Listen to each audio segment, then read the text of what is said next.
This episode of Mission Log is brought to you by HostGator.com. Do you need to launch your own website? If you're looking for one of the easiest ways to register, host, and build your site, you should check out HostGator.com. They have tools to help you get started immediately, whether you're transferring a domain or building your site from scratch. So, all you fans who want to open up, here's a look at my robotguts.com or drcorbyforever.net or Ken is secretly a robot.org. You can just head over to HostGator.com and have that up before we're done with today's episode. Speaking of drcorbyforever.net, a .net address is the best way to get a good domain name these days. Grab your .net today. It gets better, though. HostGator has 24/7 tech support on the phone, live chat, or email, and you can choose from shared or dedicated servers. All that plus packages that include unlimited storage and unlimited bandwidth. Order now with the coupon code MissionLog, and you'll get 30% off at HostGator.com. Now entering Nerdist.com. Mission Log, a Roddenberry Star Trek podcast. Episode 64, The Tholian Web.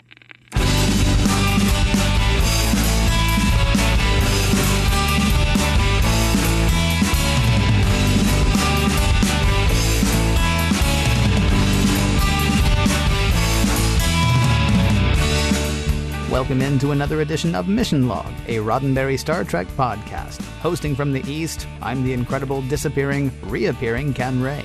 And from the West, I'm the incredible, reappearing, disappearing John Champion. Each week, we watch an episode of Star Trek. Then we take it apart, hash out the messages, morals, and meanings of the show, and try to figure out whether the whole kit and caboodle stand the test of time. And we would love to hear from your entire kit and caboodle. You can give us a call at 323-522-5641. You can find us on Facebook, Skype, and Twitter. On all three places, our handle is MissionLogPod. You can email us at missionlog@roddenberry.com. Remember, we may use your comments on an upcoming episode of Mission Log. Today, Ken, we weave a web, the Tholian Web. Yeah. Surprising lack of Tholians in this episode. Yeah, we just get a glimpse of Tholians. We get a lot of web. Yeah. But just a little bit of Tholian in there, just a little bit of dialogue. There are almost as many Tholians in every other episode of Star Trek. Right? As there are in this episode, which is named after them. I really thought there might have been a few more. Bless their pointy little heads, and they are pointy. And their psychedelic skin. And crazy voices. Well, before we get too deep into it, how about I give you a little trivia on those Tholians and the web that they weave? Won't you please? All right. So the Tholian Web was directed by that great Star Trek director, Herb Wallerstein. What? You've never heard of Herb Wallerstein? Well, actually, this episode was directed by Ralph Senensky, who is a longtime frequent Star Trek collaborator and contributor. But unfortunately, he was fired 3 days into production by Fred Freiberger. He came in on a Monday. It was August 5th, 1968, and was ready to film starting at 7:30 in the morning. And there was a costume problem, specifically those spacesuits that we get to see in this episode, throughout this episode. They hadn't been finished yet. So that put everything behind by a few hours. So they didn't finish their first day of shooting. But they tried to make up for a lot of it. They got a good, solid 3 days done. And then that third day, Fred Freiberger called Ralph Senensky into his office and said, too bad, we are letting you go. Daily Variety, Hollywood Reporter, all the trades picked this up on the next day, which would have been August 8th, 1968. And Ralph Senensky relates that he got a very apologetic phone call directly from Gene Roddenberry about the whole snafu. It's one thing that productions don't like their shows to get behind in schedule, but this one seemed like a particularly egregious slap in the face since Ralph Senensky had been a very reliable contributor to the show throughout the first couple of seasons. So the directing credit was given to Herb Wallerstein. Ralph Senensky said he did not want the credit for the show.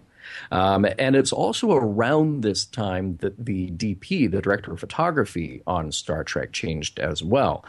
Jerry Finnerman, who had done the DP work for almost all of the first and second and early third season, was now gone, and it was Al Francis who was behind the camera. So, Ken, that might account for some of that different look that you're talking about in season 3 compared to the other 2 seasons.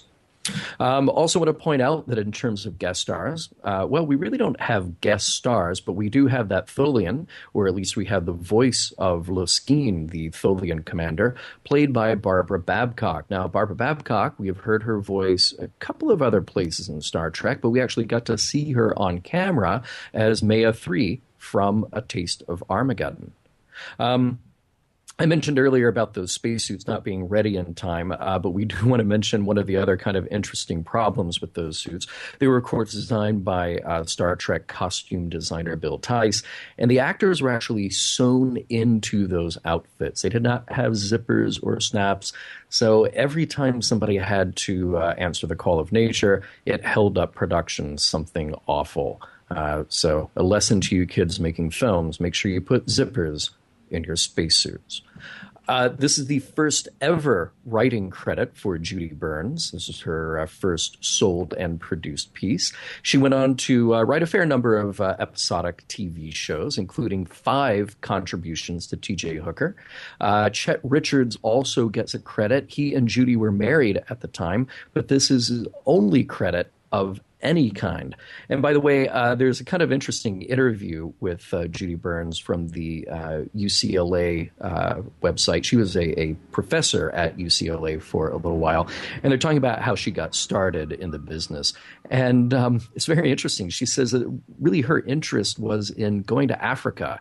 She wanted to dig up bones. She wanted to do all that kind of, truly in the field work in archaeology and anthropology, and she didn't have the money to do it. So she was just trying to figure out a way to make a lot of money fast, and she found out that Star Trek could pay her about $2,500, which was a good amount of money in 1968 for a single script. So she called and she fought her way in and sold her script so she could do other things with her life. But then fortunately for us, she kept writing. And at least there is a Bones tie-in. Life as we know it is ephemeral.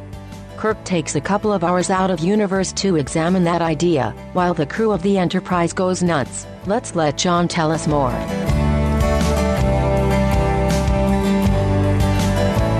Prologue. The Enterprise arrives at the last known coordinates for the USS Defiant, in an area of relatively unknown and uncharted space. When the Defiant is spotted, something is wrong. It doesn't show up on sensors, but it's just kind of floating eerily in space, like some kind of ghost ship. Spock lets us all know that somehow space in this area seems to be coming apart. Makes no sense to him either. No better time then to form a landing party and go check it out. McCoy, Spock, Chekhov, and Kirk beam over, while Scotty stands heroically by the captain's chair. Once on board the Defiant, looks like everyone who once served there is dead. Act 1. The Defiant captain's neck was broken, and Chekhov is confused. Could it have been a mutiny?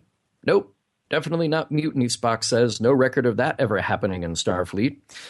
When the party breaks up, it's the same scenes of horror all over the ship. Crew member corpses everywhere. McCoy finds it in sickbay, Chekhov finds it in engineering, and the now totally ironically named life support. He makes his report to Kirk, but then he starts to feel like he had a little too much vodka at the Mayday party. He's dizzy, and the room around him looks like it was shot with a fisheye lens, because it was. McCoy is having no better luck in sickbay. He finds bodies everywhere for sure, but he also finds that his hand passes right through one of the bodies and even a table. The ship is dissolving, and Kirk is pretty sure they need to get out of there. He calls over to the Enterprise, where Scotty tells him that the problems they are encountering in this area are playing havoc with the transporter. He can't bring everyone back at once. Kirk volunteers to stay behind. Once McCoy, Spock, and Chekhov are back aboard the Enterprise, they attempt to bring Kirk back aboard, but no such luck. The Defiant kind of fades into black. You might even say it winks out of existence. and the captain along with it. Act 2. Time for a little exposition, y'all. Spock confers with the ship's computer to determine the next time the interphase will occur, i.e. when the Defiant shows up again, in a little over 2 hours. He also tells Chekhov that this is just where more than one parallel universe will overlap. You know, no big deal. It's just multiple universes colliding and messing everything up. Chekhov is either coming up with an excuse to get out of a pop quiz later, or he's been struck again by that same mystery illness that showed up on the Defiant. He freaks out, terribly so, and must be taken away to sickbay. Wow, way to put a damper on a science lecture. Then a ship appears. No, not the Defiant, but a Tholian vessel commanded by Luskin of the Tholian Assembly. The Tholians are territorial and punctual. They'll give Spock exactly the time until the next interphase, about an hour and a half at this point, until they come back and make good on their threats. In sickbay, McCoy is trying to come up with an antidote for the madness that gripped the Defiant and now Chekhov. As he's working, one of his orderlies succumbs and goes on the attack. He's finally subdued, but McCoy now understands that the madness is happening as a result of this unstable patch of space where they are. They've got to get out. That's some bad timing, though, because the interphase in which they thought they were going to be able to recover the captain just came and went without any luck. Captain Kirk is still somewhere out there, trapped between universes. Apparently, the Tholians showing up must have disturbed things. We'll have to wait for the next interphase, but McCoy says the Enterprise needs to leave now. Before that can turn into a debate, the Tholians have shown up again and open fire. Scotty says they cannot take any more, something like that, and he asks Spock to open fire on the Tholians. McCoy is not too pleased with the sudden use of force. Sure, the first Tholian is disabled, but now the Enterprise is also disabled, and the Tholians are back, creating some kind of energy web around the Enterprise. The day just got worse. Act 3. Spock gives a speech about Captain Kirk. He has to assume now that the captain is dead, and he, in his place, is now in command of the Enterprise. If you think a science lesson from Spock is enough to freak someone out, this news hits hard on at least one crewman who can't hold back his rage after hearing it, and also being hit with the madness. McCoy and Spock now retire to Kirk's quarters. All along, McCoy has been goading him about his decision to fire and, more importantly, not getting the Enterprise to safety. Now all their fates are sealed. When McCoy and Spock play back a video that Kirk left behind, to be played only in the event that he is assumed dead, they find a message that confirms that Spock is in charge, but he must use McCoy's compassion to balance his command logic. Uhura, meanwhile, has slipped into something more comfortable in her quarters, but she starts to feel the pain of the interphase. Just as she recovers, there's Kirk's image in her mirror. She's sure she isn't hallucinating, and she runs off to tell McCoy. He's not too quick to believe her. He says he'll get Spock, but soon the image of Kirk is showing up all over the ship. It's also showing up in engineering, where one of the other crewmen is losing it and lashes out to attack Scotty. Now assembled on the bridge, all three, Scotty, Spock, and McCoy, see the image of Captain Kirk floating and trying to say something to them. Spock reaches out, but the image fades away. Act 4. That energy field the Tholians are building around the Enterprise is getting much bigger. Uhura is getting better, though. She wasn't crazy. Everyone saw Kirk, and now Spock and Scotty know why. That phaser blast disturbed enough of space to completely hide the Defiant, but Kirk was in mid-beam-up. He's floating in that mysterious area of the interphase, and Spock has a better idea now of when and where he will next appear. McCoy has some good news, too. He's identified a way to protect the crew against the brain disorder caused by the interphase. It's Tranya. Well, not really. It's a neurotoxin called Therigon, and he mixed it up with alcohol to dilute it, so, Scotty already has a barrel of the stuff in his quarters. All right, gang, time for the next interphase. The Tholians are getting ready to close up their web just as Kirk appears floating in front of the view screen on the bridge. The seconds are ticking down, and the Tholians have activated a tractor field. The Enterprise tries to resist, and before you can say E equals MC squared, something science-y enough happens to make the Enterprise get thrown 2.7 parsecs. That's more than 8.5 light years away from their last position. Spock then dramatically makes the transporter room wait just a little longer to beam Kirk aboard. McCoy is there ready to administer a little triox compound, not to be confused with O3 ozone, to help Kirk recover from his bizarre experience. All safe and back on the bridge, Kirk recounts his story of being alone in his own universe and then asks Spock and McCoy if they watched his farewell message.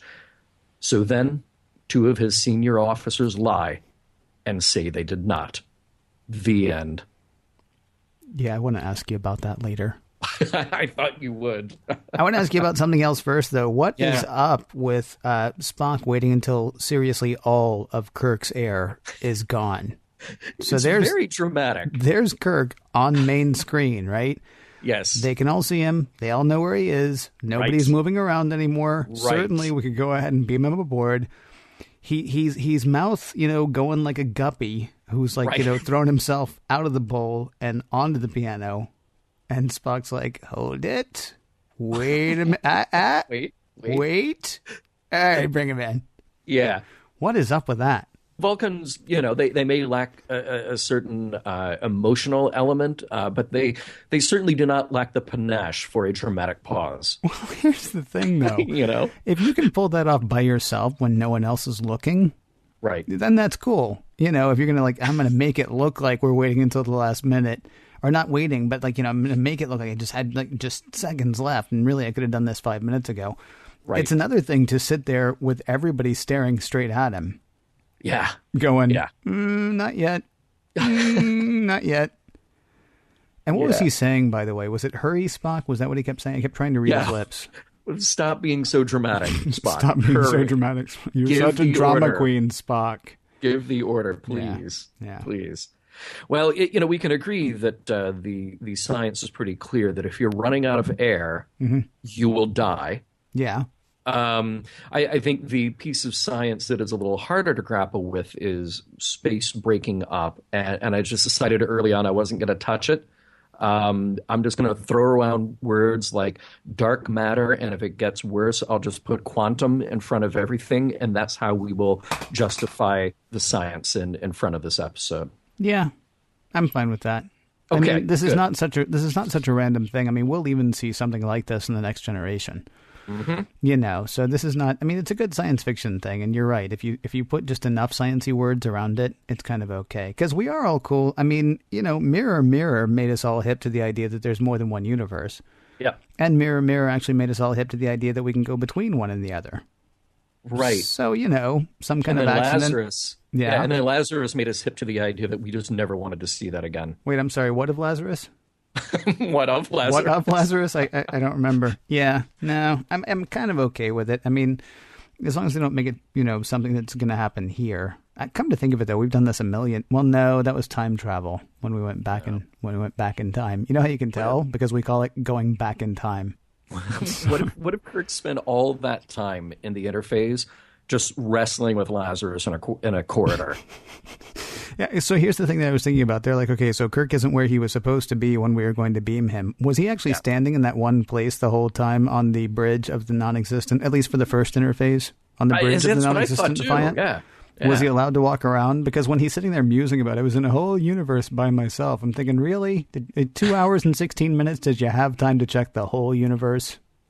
Just the whole. Sure there wasn't maybe one other guy? You had a whole ship to yourself. I'll grant you. Right. Except for a couple of dead guys. Speaking of that ship, no record of a mutiny on a starship before, so I guess they left their records on the other side of this side of paradise. Is that right? Or they had the Tholians just sort of create an illusion that there had not been a mutiny ever before. Yeah, there is that. Or maybe it's just Spock toying with Chekhov because Chekhov wasn't there. Right, exactly. He doesn't want to give the kid ideas, right? Has there ever been a mutiny before? No, sir. No, there never has been, and you don't want to be the first one, Ivan, all right? Nope. I'm sorry, Pavel. What's your name? Yeah. Pavel. Yeah, no need looking that up. Exactly. You just take my word for it. Speaking of taking my word for it, here's the thing. The very opening of this episode, we see a ship, but there's no indication that the ship is there. There's no radiation. Sensors don't see anything at all. Okay, let's beam over. Yep. Fortunately, they had the foresight of putting on the spacesuits. I love the spacesuits, by the way. I love the fact that they all get their own spacesuit with their own name on it. With their names, yes. It's fantastic. Yes. I actually want one of those. Why we don't see more of those when we go to the conventions, I don't know. Because that's by the way, except for the part where you have to be sewn into it. Oh, right. I left it out of trivia, but it is interesting to note that when D. Kelley's McCoy costume, the spacesuit, got sold at auction, they had estimated between $6,000 and $8,000 for it, and it went for over $120,000. Get out! No, I would not lie to you about that. That is kind of cool. That's kind of cool. Another great moment in that scene. So there's no ship there. There's no ship there. Let's beam over to the ship. Yeah. And then they get on the bridge. And I love Kirk's orders at that point. Spock, you stay with me on the bridge. You others go off on your own in this ship full of dead people.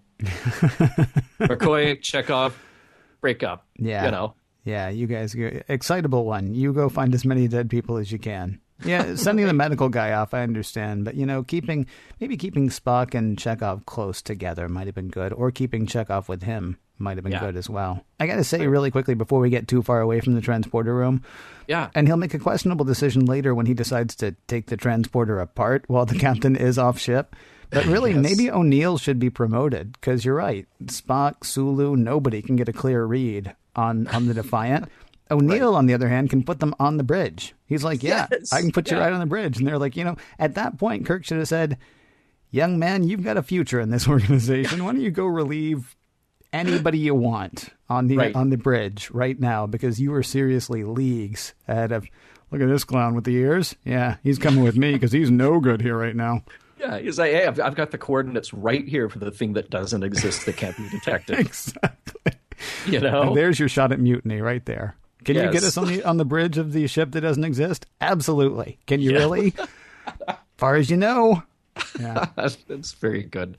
Hey, were you happy to see the return of the Mad Cam, the fisheye lens? I know that you really dug that. I was. Is There Truth, No Beauty? What's interesting is we both had the exact same note, return of the Mad Cam.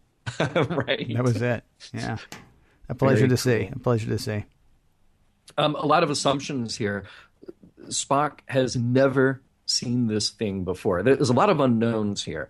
He doesn't understand the interface at first. They've never met the Tholians before, but he's just sure, like, okay, here's the thing: the web is going to destroy us. We will never see home again. And I don't know what this phenomenon is. I don't know why space is breaking up, but let me go ahead and tell you how it's going to happen again. Yeah, his knowledge of aliens we've never met before is kind of stunning, too. Like, remember how we had never come across the Gorgon and his people before? And he's like, well, legend has it. And he's like, I already separated that part out, right? So the Tholians say you've got 1 hour and 53 minutes, because that's what Spock said. 1 hour, 53 minutes is your ship coming. We're going to take care of that, and then we'll be out of your hair, or, whatever that is on top of what I assume is your head. We'll be out of it at that point. And the Tholians are like, fine, 1 hour, 53 minutes. At 1 hour and 54 minutes, the Tholians start firing. And Spock says, the renowned punctuality of the Tholians. Right. Really? Wow, their reputation seriously precedes them. We've never heard of this race before, but we have heard of their punctuality. Right. Kind of amazing. And it's interesting, the Tholians there, I thought it was an interesting choice the way they were presented. Clearly there's not a lot of budget there, so we did see something vaguely alien. The voice, though, not very, very intimidating.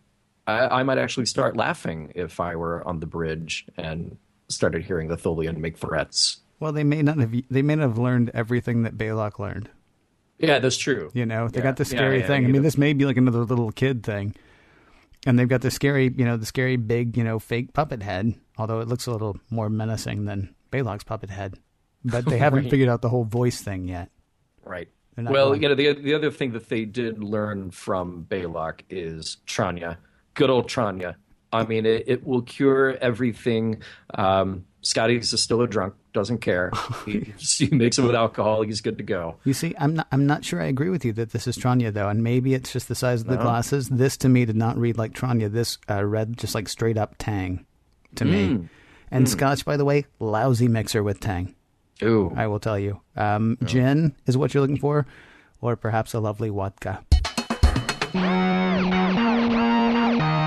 From the line of mission log toys, Tholian Web action figures, Grad Pavel, Crazy Ivan, Chekhov, Rational Irrational McCoy, Disappearing Reappearing Kirk, and of course, Spock.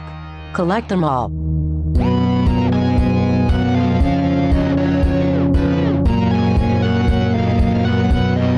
So I don't want to jump to the part where we're, saying what this episode is, but I feel like we kind of have to start by, and you and I haven't talked about this, but I think we would both agree. It's my guess that we would both agree.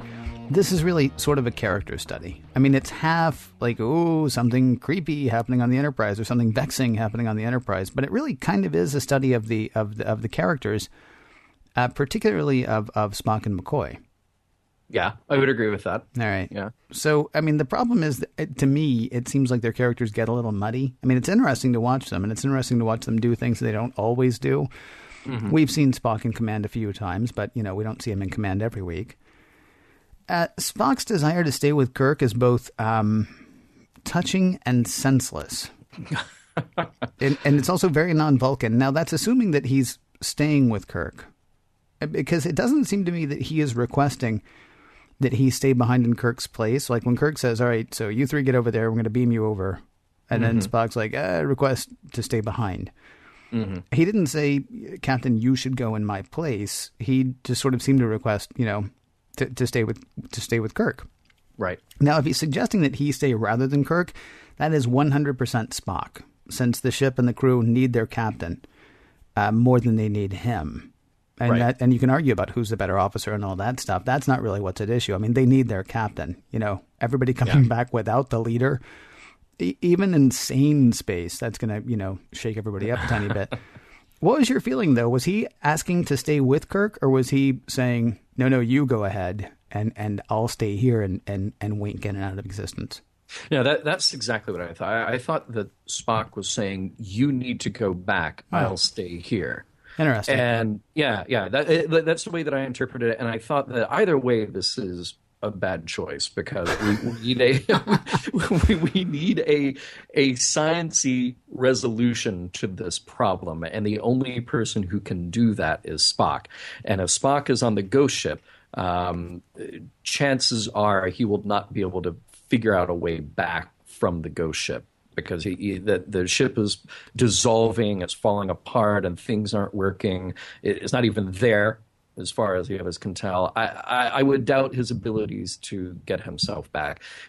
In this episode, anyway, you have to have Spock on the Enterprise, and then you raise the stakes. Just from a storytelling point of view, you raise the stakes by having Kirk on the Defiant. Now, it raises an interesting question. Had Spock stayed on the Defiant, what would Kirk have done? What would he have been able to do?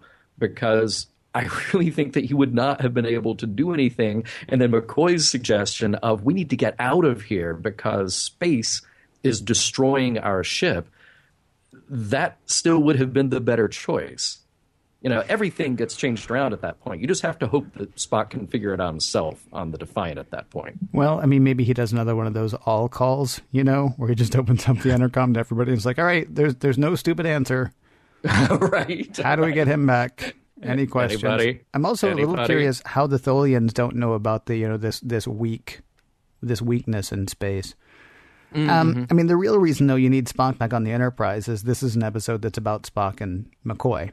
Right. Even if it's not, I don't feel like they're very consistent, but we'll get to that in a little bit. I will say there is one good moment of Kirk examination in this episode. There aren't many. I mean, and it's not when he's, there like a carp on land, and it's not, right. It's not when he's at the end going, so you two, huh? How about my pep talk? It's not that either. The shots of Kirk by himself on the bridge of the Defiant are awesome. When he's like, when they're trying to beam him out and, they're not getting anything on the Enterprise. And then we cut back to the Defiant, and it would have been easy to do like, he's dematerializing, he's rematerializing. It would have been easy to do like, I'm feeling kind of weird. He's just standing there looking at all the dead people. He's standing there alone, looking at a dead starship captain at his feet. And really, I don't know what the direction was on that. I don't know what Shatner reached into for that. But Kirk standing there just like, I got nobody to command, and that could have been me. I mean, and it's not overacted at all. There was just something that was very poignant about his standing there, among death, facing his own mortality in almost the most black and white way that you possibly could, that I thought was fantastic. And that's, it's a neat character moment for Kirk in an episode that has almost no character moments for either William Shatner or Kirk. With the exception of turning up in weird places. So here's the thing. I left this out of trivia also, and kind of for a reason, because I thought it would be interesting to mention here rather than there. The original idea behind this episode was to make a ghost story on the Enterprise. And that was rejected outright because of the supernatural connotation. The producers just said, no, we don't do supernatural on this show. We do science fiction. We do speculative fiction. What? We don't do supernatural this week. Well, I mean, come on. But wait a minute. Even episodes where we have had supernatural things, there have been natural world explanations for those things. I mean, if you're talking about Wolf in the Fold, if you're talking about the Korob and Sylvia, those are things where we make spooky things happen, allegedly. Yeah. But then we give them real world explanations. Well, I mean, say the Arthur C. Clarke quote, though. Mm-hmm. What is it? Because I can never remember it exactly. Any sufficiently advanced technology is indistinguishable from magic. Okay. Yeah. I mean, so how many pan-galactic, multi-dimensional, godlike beings have we come across? A few. So you're telling me that the science explanation of that as well, they're just more advanced than we are. Come on. The difference between that and supernatural is negligible to the crew of the Enterprise. You can say, oh, well, they're just really advanced. Well, I mean, the difference between that and a demon is we're calling it super advanced instead of a demon. Or the difference between that and a god is we're calling it, super advanced instead of a god. Well, but here's the thing, and not having the original draft in front of me, I'm going with what the idea here is behind the rejection. If you're just flat out saying this is a ghost story, and then you've got dead crew members of the Defiant walking around on the Enterprise freaking people out, then you have to stretch it again to do a naturalistic explanation for that. Then you have to invoke the idea of pick your disembodied being of the week, pulling those strings, making that happen. And then deciding at the end of the episode, okay, they really are dead, and this is an illusion, or they're really not dead. This is, this is somebody messing with us in our space. So, I get what the idea here is, that a ghost story, from the literal sense of the idea, you've got dead crew members and they're just showing up and freaking people out. Right. Then where do you go with that? Because it's Star Trek, you still have to have an explanation. You still have to have a mystery that is solved, a thing that is discovered by doing that. And I feel like with the traditional ghost story, you don't really have that. So they came up with a more science-y explanation for why you've got, first of all, a bunch of dead bodies, and then you've got the disembodied Kirk showing up where he shouldn't, you know. All right. So I get it, But so let's go back to the McCoy-Spock relationship. The whole thing is, I think that's the centerpiece of this episode. McCoy's reaction to Spock's decision to fire, which was requested by Scotty, by the way. So if I was Spock, I'd say, "Hey, McCoy, go you hash this out with Scotty." All right, because Scotty was one who said, "Look, we can't do this. You've got to do something about this." Well, wait a minute. As a good captain, he could never say that. Go take it up with Scotty. Come on, he's captain. Yeah, he's captain now. Right. I mean, whether he actually is or not. He is. Yeah. The buck stops there. Exactly. I get it. Yeah. But I don't think that Spock doesn't do anything flippantly or on a hunch, So his decision to fire was probably just as good a decision as to do anything at that moment when faced with Tholians coming for you. McCoy may have overreacted a little bit, but I also get where McCoy is coming from. Yeah, the only problem is you can get where McCoy is coming from many times in this episode, but McCoy is coming from all over the place in this episode. Yeah. I mean, to me, there was actually a lot to really loathe about McCoy in this episode, and none of it has to do with DeForest Kelley, and none of it has to do with McCoy's character. It has to do with sort of the Gumby-fication of McCoy that always happens. Like, you know, this week we need McCoy to be a lazy Southerner, okay? And this week we need McCoy to have no acumen with women, and then this week we need him to have acumen with women, and this week we need him to be able to fight. Yeah, I know he couldn't fight last week, but this week we need him to be able to. We're sort of like down to like Act 1, Act 2, Act 3, Act 4 of how we need McCoy to be in this episode. Yeah. He seems to be the character that suffers from this the most, with Scotty a close second. Now, that said, I do like the fact that we're concentrating on the relationship between Spock and McCoy in this episode, because if you don't really analyze what's going on, you're just sort of, witnessing them coming closer together. That's a neat thing to see. But McCoy is just like, he's like a cat in a bag in this episode. He's just, sort of like all over the place. Like his inability to believe Uhura. I found that completely annoying. He couldn't even, for a moment, accept the possibility that there was something going wrong. That she actually saw what she saw. They are in a warped and wacky bit of space where, ships come and go. And not like they pull up and they pull away. It's just like, hey, wasn't there a ship there that I was just standing on and now it's not? I get his thinking that she's going nuts, but then when other people start seeing Kirk, he's like, oh, well, then Uhura was sane. Well, no, because we know that everybody's going crazy. So how do we know that they're not all presenting in the exact same way, right? Right. So they may all be sharing the same delusion. I mean, but McCoy is just like, he's like he's still so very tied to his senses, which is kind of odd because we know that people are seeing things. I mean, we know that people are being driven absolutely nuts. Now, at the same time, there seems to be a lot of places in this episode where Spock and McCoy are just kind of switching places, right? Spock will stay, risk war, and like the madness of the crew to save Kirk, who is more than likely dead. Right. McCoy, on the other hand, who has been, Kirk's friend for nigh on however many years, is ready to leave before Scotty's done trying to beam Kirk back the first time. He's just like, let's get out of here. Yeah. And it strikes me as, I don't know. I mean, I'm on the one hand, I'm happy to see that their relationship grow. And on the other hand, I'm sort of like, I actually wondered if McCoy wasn't going insane because of the thin space for a while, because he was so not McCoy in so many ways, except that McCoy is like, he's like the bendy doll. He's like the bendy doll of Star Trek characters. Whatever we need somebody to show up and be that week, that'll be D. Kelley's job. Let me take on two of these things. First of all, the Uhura moment.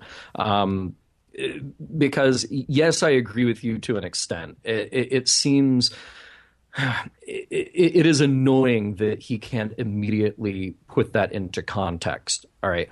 Either she is losing her mind because of the space anomaly that they've encountered, right, or taking into account that everybody might be losing it, and Kirk is firmly in everybody's mind at that point. Yeah, I get that, but it's also the first time that we've encountered that reaction in this space.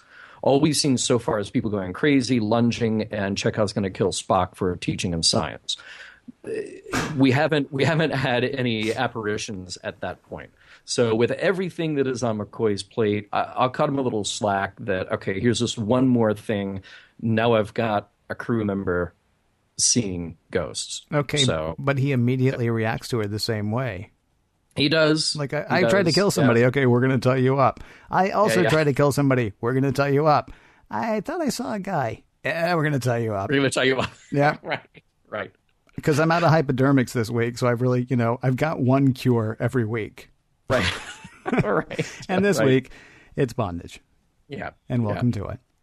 The other thing that I want to address, though, is, I'm on the same page with you about McCoy kind of being the bendy doll. And it's, you have to ask yourself about the production of the original Star Trek. And we know that by the third season, Gene Roddenberry was not there. And we know that Gene Kuhn was not there. And it's kind of like you need for the original series what you had in the later series, where you had like the sort of the carriers of the torch for Star Trek who could look at it as a whole and say, no, this doesn't work because you had this character do this other thing last week or a month ago or 2 months ago. And I feel like as you and I have done mission log for the 63 episodes prior to this one, it really exposes a lot of our collective selective memories about these shows. We look at these scenes between Spock and McCoy. What's the thing that you remember from this episode? The thing that you remember is Spock and McCoy watching the Kirk tape and then coming to that moment of realization, we're better with each other than fighting each other. You know, that's the thing that you remember, but you very easily forget the motivation that got them there, you know?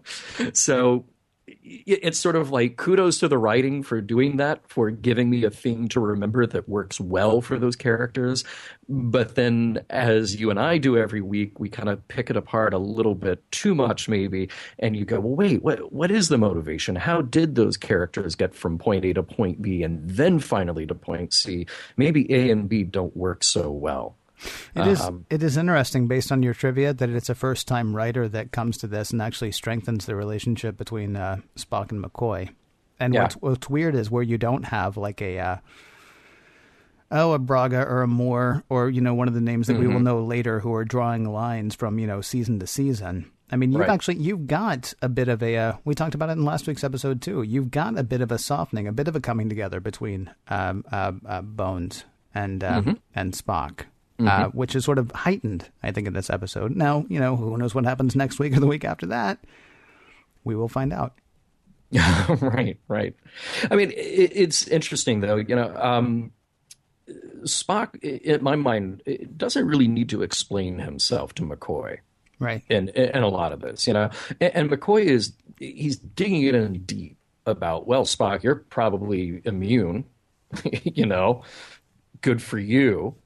and then assuming that Spock wanted Kirk's command. This goes back to your idea of maybe McCoy was feeling these effects throughout. Right. And maybe that's the way that we can retcon this into making sense. Well, and McCoy actually does say that at one point, too, when he's on the bridge and he like spins Spock's chair around so that they're facing each other. Now, I don't think McCoy actually thought that he was being affected by that, but I think he was willing to.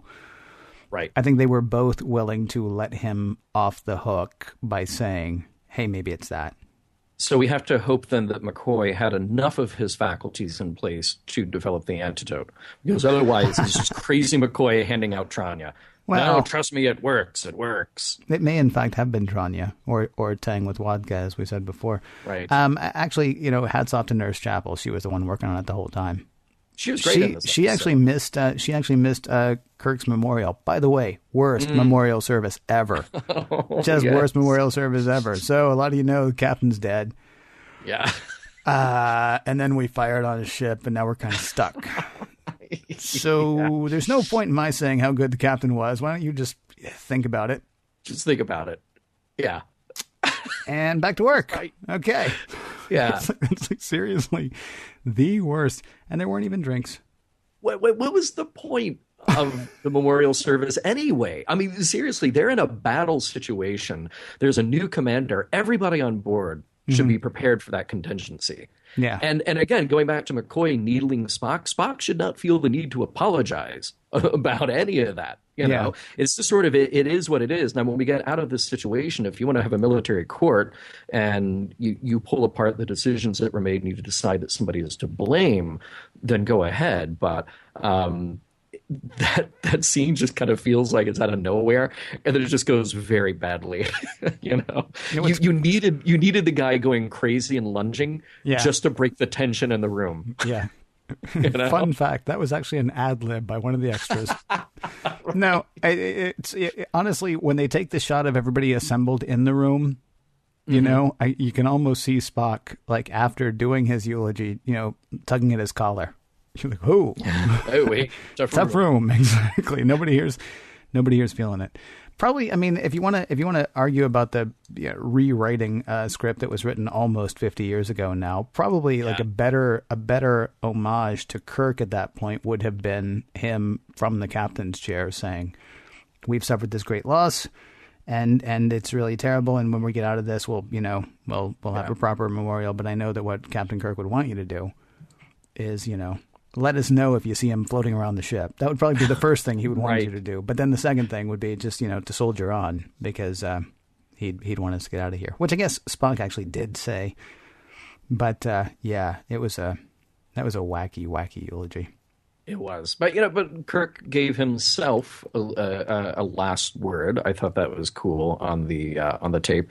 Although very pointed to this episode, it's kind of you have to wonder if they were in a different situation, would they play a different tape? So it'd be Kirk saying like, "Remember, don't huff the spores." Or, it would be something else. Because in this one, it was like, okay, Spock, you're in command, and make sure you listen to McCoy. But he drives home what we've said on the show before, the whole pathos, ethos, logos thing. That is the, as much as the show is a description and an exploration of the Kirk-Spock dynamic, the Spock-McCoy dynamic, we get to paint that picture of the three of them and how they complement each other's abilities in this episode. Yeah.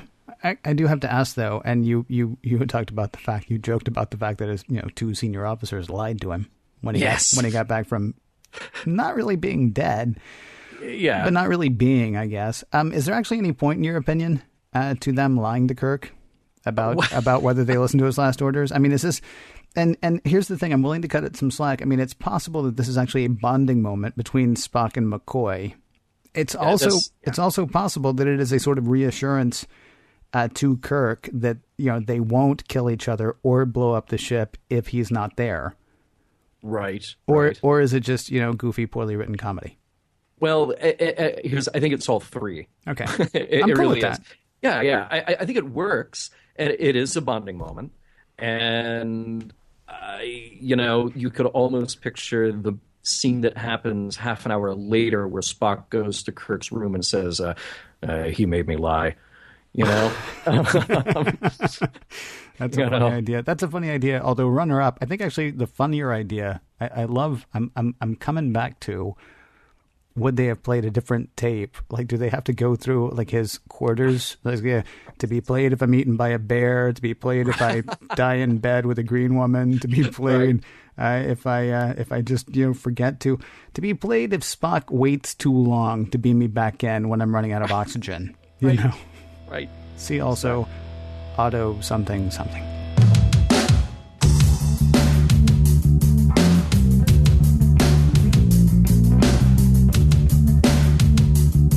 Something about the image of Kirk as a copy amuses me.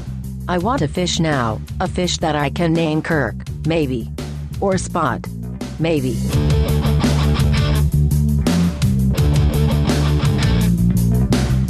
All right, guess what we get to do now, Ken? I have no idea, John. I'll let you know before we wrap it up.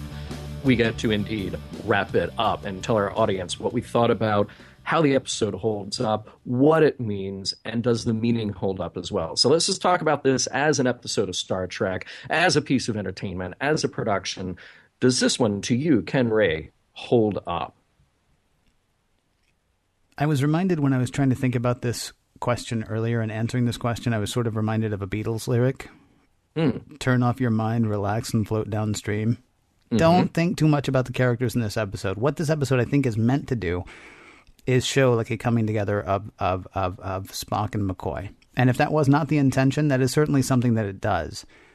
But really don't try to think about it from act to act, because McCoy is spot on half the episode and a total jerk the other half of the episode. There is no reason these guys should be bonding in this. Like, by the time they get to Act 3, Spock should be like, all right, you seriously just need to shut up because you are like 9 kinds of insane right now. I mean, because McCoy really is. He's coming from like 4 different directions at different parts of this show. But when you're in the middle of it, you kind of don't think about that, because what you are seeing is like, okay, there are 3 points to the crew of the Enterprise. We've always been given these 3 points. They are Kirk, Spock and McCoy. Mm-hmm. And without Kirk, like, do they need Kirk? Do they need Kirk, or do they break up? I mean, is he the thing that binds them together? And so for them to find that strength to not kill each other and to not fracture the ship is really a great thing. And it's really a great point. And you just kind of have to accept that they arrive at that point in a sensible way, because they don't. Yeah. But if you're willing to overlook that, and I think you need to, actually, because I have really enjoyed those bonding moments. I think it was somewhere like in the middle of season 2, I was getting tired of the back and forth between Spock and McCoy. Just because it was just like, I don't like you. I don't like you either. You're stupid. You're stupid. That's all it was. And we've actually seen 3 times in particular, 2 small moments like we talked about last week, and then this big moment this week, where they, yes, they've still got their differences. Yes, they're still, from completely different, they're polar opposites as far as personalities. But I mean, they've come to not only accept, but actually appreciate each other. And in that way, this episode is fantastic. It's also sort of a rare Star Trek episode, it seems to me, in that it is very much a character about the character episode. Like, this is going to get us through a bunch of other stuff with these characters at this point. Mm-hmm. It's not about save the whales. It's not about, don't eat lead paint. I mean, it's right. It's just about these guys and these guys getting through it. And that to me was kind of good. What about you? I'm afraid that I have to kind of come down on the opposite side here. I mean, I'll go back to what I said before about how we have selective memory about what's good and what's bad in Star Trek. We can all agree that a lawyer and a shower curtain is bad for Star Trek. Yes. And we can all agree that great character moments between the characters that we have come to know and love really help Star Trek. They help to really give nuance and detail to this big universe of big stories and big adventures. But I feel like as a piece of storytelling here, the motivations get mixed up. Even though I feel like the pacing is bad here, like there are moments where it just drags and moments where it picks up again, I feel like we're missing some script here as well. So again, it's sort of like going back a week or two. If only it had gone through another revision, what would we have gotten? We have the combo platter of bad things happening on the Enterprise.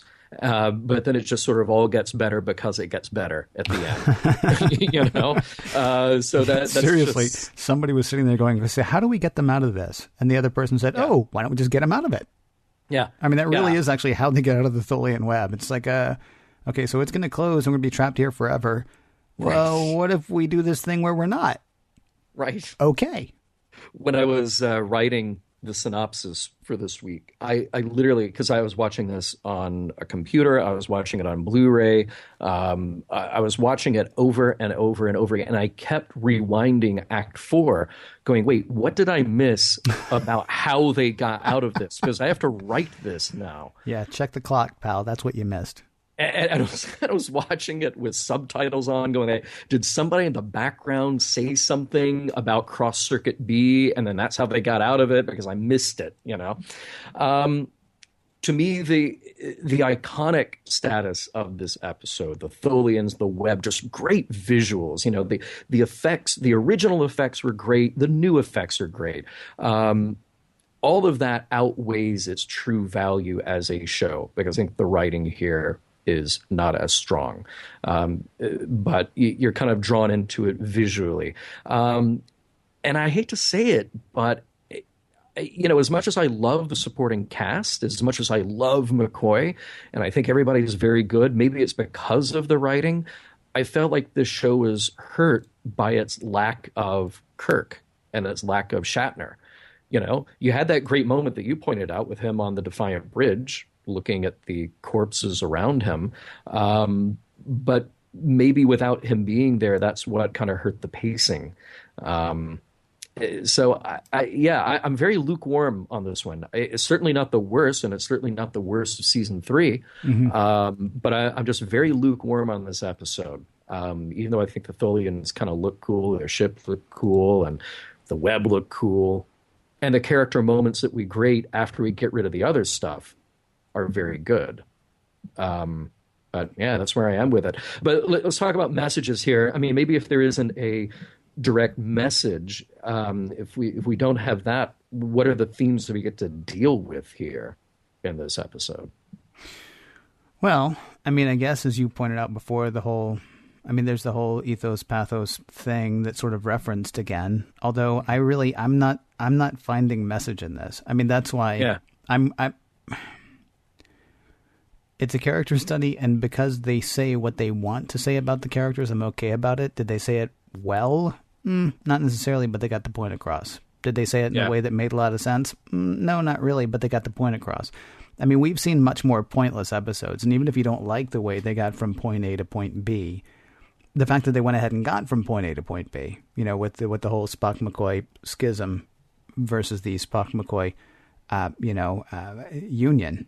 I'm kind of okay with it for that reason. I like the fact that they matured that relationship in a fairly immature way, in a way that unfortunately, wouldn't stand up today. But those characters are so iconic, and we need to get to that place. Now, again, it's been a long time since I've watched every single episode of Star Trek. In fact, I know I have not watched every single episode of Star Trek, so it's quite possible that 2 weeks from now, we're going to be dealing with the two of them just needling each other again. But over the past 3 weeks, we have actually seen a certain amount of thawing between the two of them, and I like it. And so for that reason, I don't mean to go back and defend it, but for that reason, I kind of like it.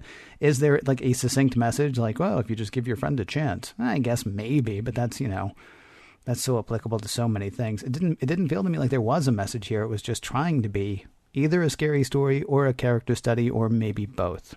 And sadly, it's not the best of those things, but still, for the stake that it puts in that relationship, and I mean steak like tying it together, not steak like we're done with this.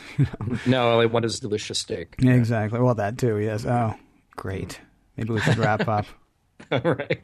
Yeah, I mean, I agree. There's not a message to hammer home there, but I think we get to deal with things. We get to deal with the idea of the best and the worst personality aspects of the crew coming together to accomplish something. We get to deal with the Spock-McCoy dynamic. We get to deal with Kirk being there in the middle as the arbiter. We get to deal with death a little bit, although we know that Kirk will come back safely in the end. But we get to kind of see how that process would play out. So I think those things are interesting. They are worth dealing with in Star Trek.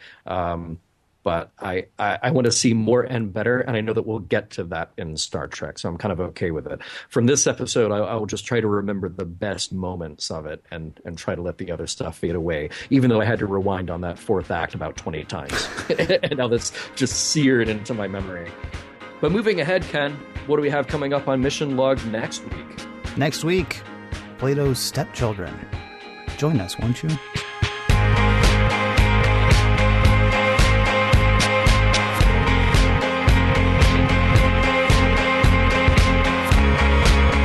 Some of the music for the Mission Log provided by Warp 11, online at warp11.com, and from the album Messages by Key Theory, free to download at kitheory.com.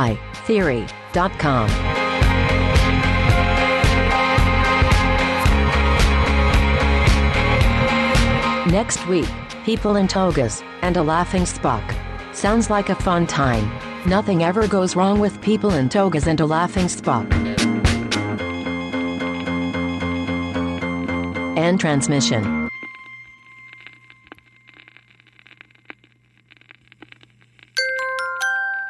Now leaving Nerdist.com.